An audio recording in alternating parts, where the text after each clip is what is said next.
for a long time there, DeSantis would not hit Trump. You know, it was the, I don't know if it was the Ronald Reagan, thou shalt not criticize a fellow Republican, or if it was just smart strategy before he had declared to stay away from the 800-pound gorilla. But the gloves are off, guys, right? He's officially taking shots back at Trump now. There is one example I'll give you here where, all right, just to set it up, Trump is hitting DeSantis on not knowing how to pronounce his name. Trump says DeSantis doesn't know how to pronounce his own. Trump calls him Rob DeSantis instead of Ron, and also says even DeSantis doesn't know how to pronounce his name. And there is a discrepancy in how Ron DeSantis has pronounced his name over the years and even recently. It goes in between DeSantis and DeSantis. Now, I have sympathy for Ron DeSantis on this because I don't know how to pronounce my name either. So sometimes I say Megan. Sometimes I say Megyn, which is kind of close. It was more in between Megan and it's not Megan.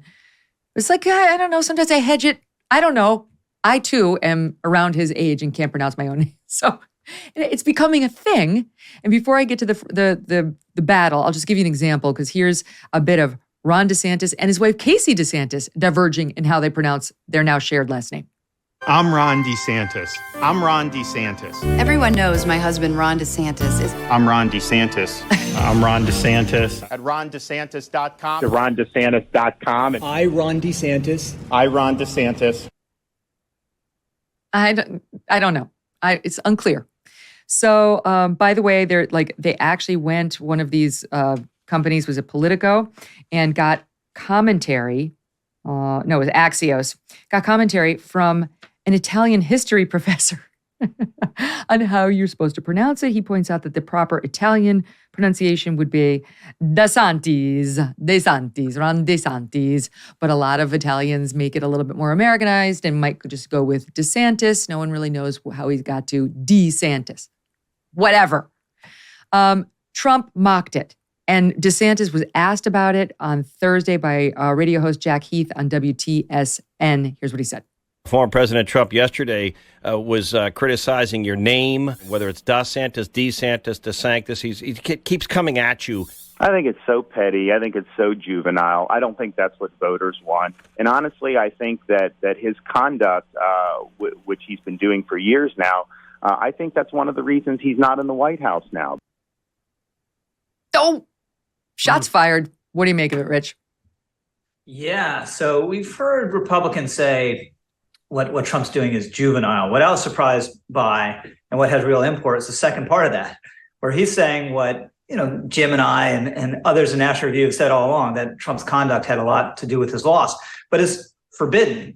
People would say that in private, but a Republican who wants a future in the party saying that out loud, that's kind of amazing. And I've been surprised at how aggressive DeSantis has been. It's not just that he's counterpunched, which is absolutely necessary. He's taken affirmative shots on some things, and it just shows he's not afraid. And that's just key, because one of the metrics in Republican politics now is strength. And Trump, that's something he brought to the table in 2016. No one can match him.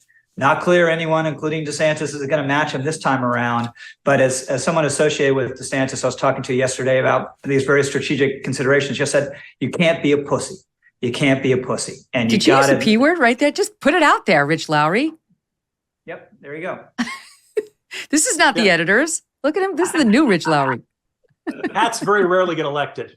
There's a very long. Okay. Anyway. Megyn or Megan, whichever you prefer. That's not on the list. Megyn is not on the list. Megan's not.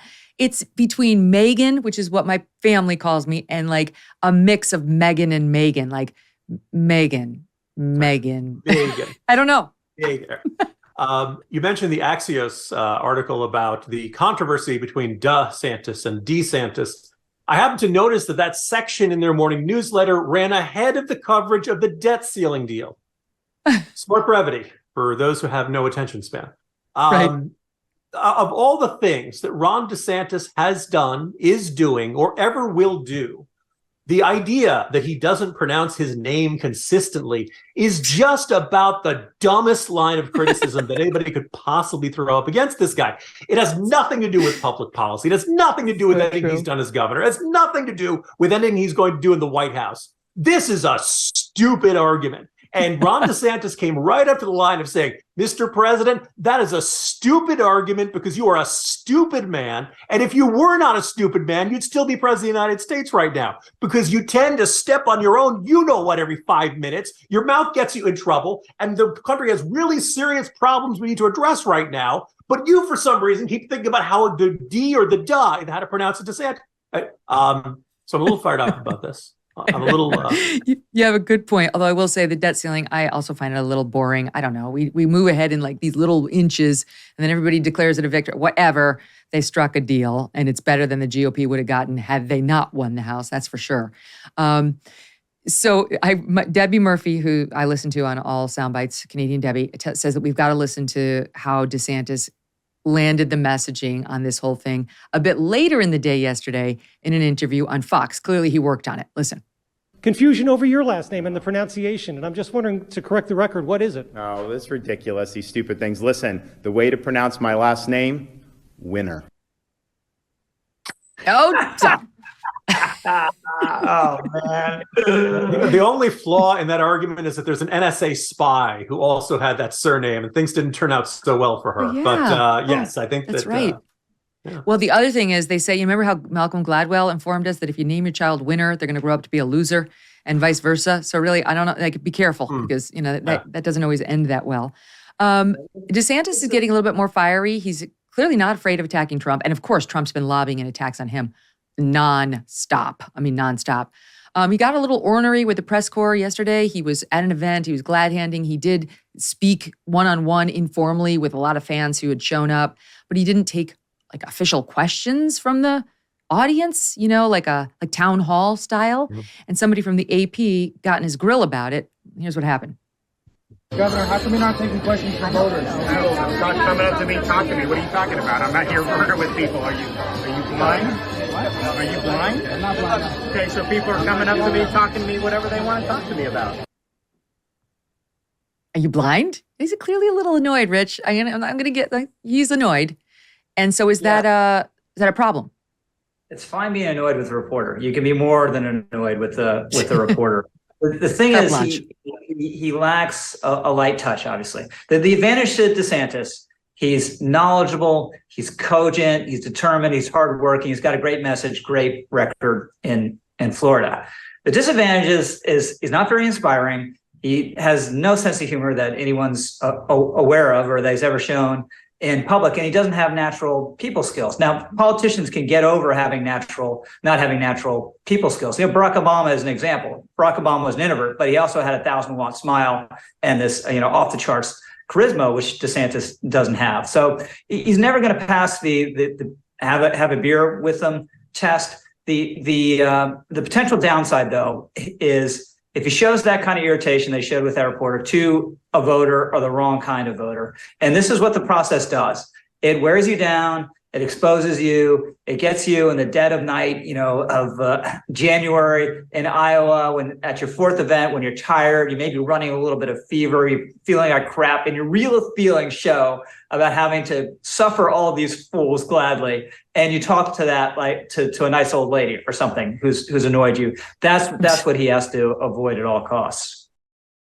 Breaking news, Genucel has upgraded its most popular package to now feature its top-selling deep firming vitamin C serum plus ultra retinol moisturizer with natural retinol alternative.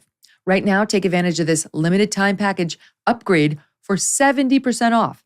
Why waste time and money going to get work done to your face when you can just get Genucel skincare shipped right to your door? Here's a Genucel.com review from Robert in Texas. Quote, I purchased Genucel as a gift from my girlfriend. She said she saw results so fast, we joined their concierge program immediately. It is honestly the best skincare she's ever used, and she's extremely impressed with all the Genucel products. Now, Genucel is made by a compounding pharmacist in small batches, always safe, cruelty-free, and natural. Go to jennycell.com/MK60 and save over 70% off JennyCell's most popular package, featuring both the JennyCell Ultra Retinol and JennyCell Firming Serum. JennyCell.com/MK60, JennyCell.com/MK60, and get a complimentary Spa Essentials box with every package order, plus free upgrade to priority shipping, so you'll get it fast. GenUcel.com/MK60.